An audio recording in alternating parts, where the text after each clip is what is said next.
My dear friends, members of the All India Anglo-Indian Association spread across 63 branches, and fellow Indians, as we celebrate yet another Independence Day, it is time once again to reflect and introspect.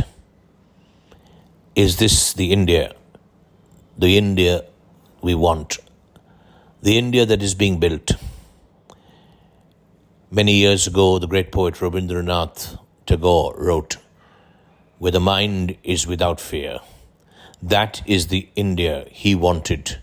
That is the India our forefathers and the writers of the Constitution wanted to build. Now we have to ask ourselves, is this an India where the mind is without fear? Are we spending too much time looking back at what happened 30 years and 50 years and 70 years ago, blaming each other, pointing fingers of what happened and what didn't happen? Is that the right way to go? Isn't the past only a time from which we can draw strength? The time to act is now. The time to speak about, to reflect is now. What is gone, and who is to blame is hardly relevant. What is relevant is what is happening now, or what is not happening now.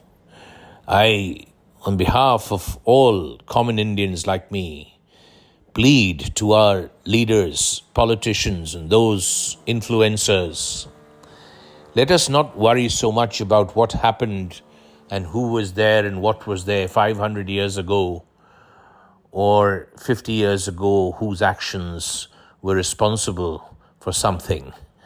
Let us speak about the present and act on the present and build an India for all, for the young and the elderly, for men and women equally, for people belonging to all castes and tribes and communities, irrespective of how many or how few they are in number, irrespective of what language they speak.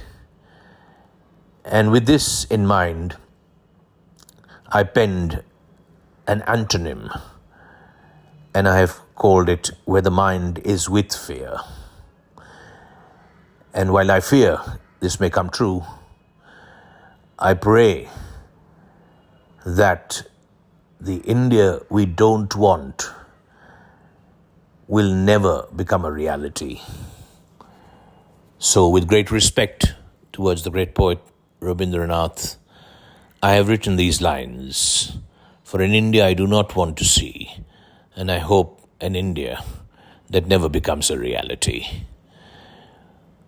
where the mind is with fear.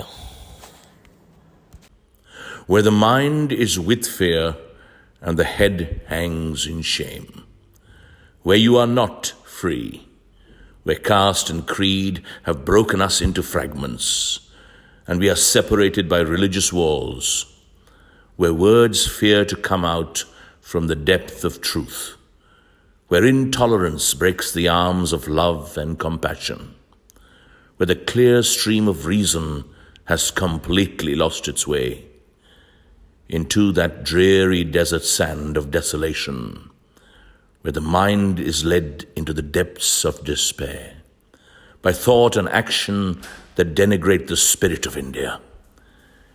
In that hell of hatred, my father, let not my country burn.